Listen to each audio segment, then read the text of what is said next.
Trauma-informed yoga, that is, using body, breath, and mind, puts it all together because it works in both a top-down and a bottom-up approach. The phrase top-down describes a process in which the thinking part of the brain, the neocortex, generates conscious decisions based on the information it receives. A quick review of these relevant points as we put it all together. We know that our self-sensing parts of the brain lose some function as a result of trauma. Peer-reviewed studies continue to show that yoga can reactivate the insula and the medial prefrontal cortex. That is, science shows that yoga can help someone heal the body. We discussed interoception, or being aware of physical and emotional sensations, as a key piece in trauma recovery. If you don't know how you feel, it can be challenging to control your responses. Moshe Feldenkrais, a brilliant physicist turned body-based healer, observed that you can't do what you want until you know what you are doing. This thought highlights a key challenge for someone in trauma recovery.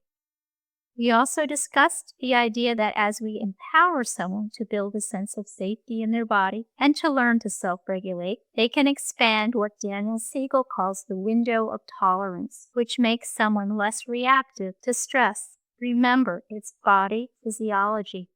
It is neuroplastic change. Cells can become more resistant to stress as we practice self-regulation, perhaps using breath and movement.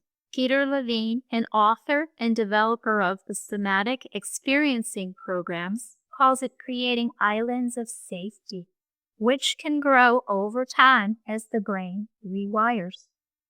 These 6 points highlight why science supports the many possibilities for using the body-based modality of yoga as a trauma recovery tool.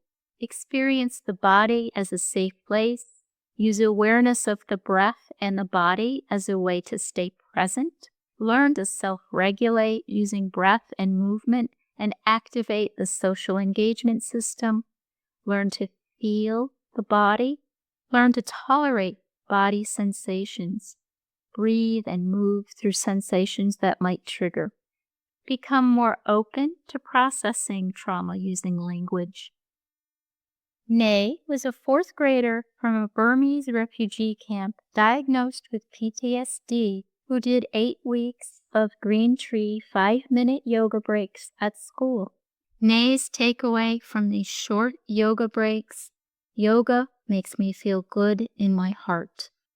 To recap, we have learned several key points that help frame the green tree approach, developing situational awareness and strategies for building a sense of safety, supporting empowerment, and maintaining simplicity.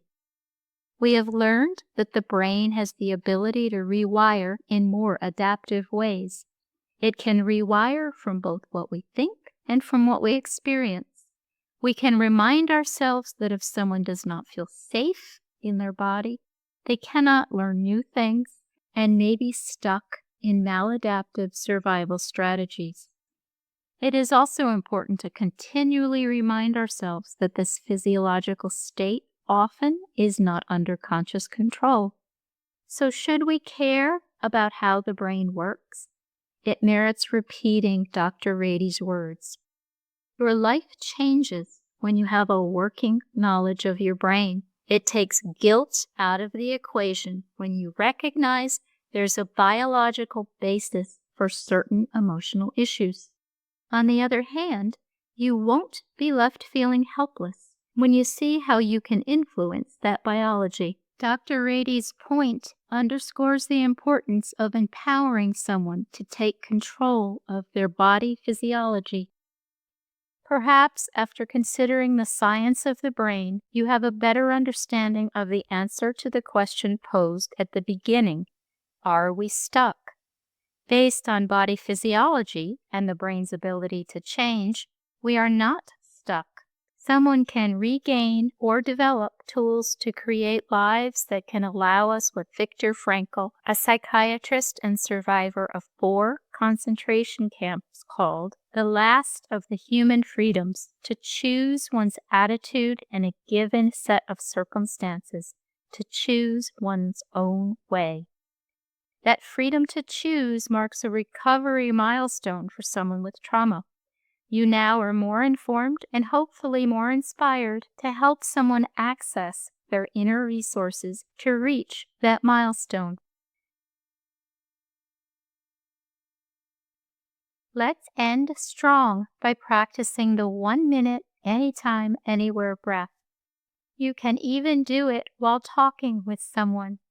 The suggestion is to take long, slow breaths out to lower heart rate and to lower blood pressure. You may want to use it as part of your self-care during the day and teach it to someone who needs a way to interrupt their stress cycle in real time, that is, with just 5 breaths.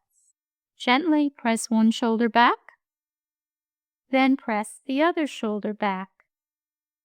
Place one hand on your leg. Let's take 5 breaths. As you breathe in, fingertips press. As you breathe out, release. As you breathe in, fingertips press. As you breathe out, release. Always breathe in a comfortable way. On your next breath in, fingertips press. As you breathe out, release. And 2 more. As you breathe in, fingertips press. As you breathe out, release.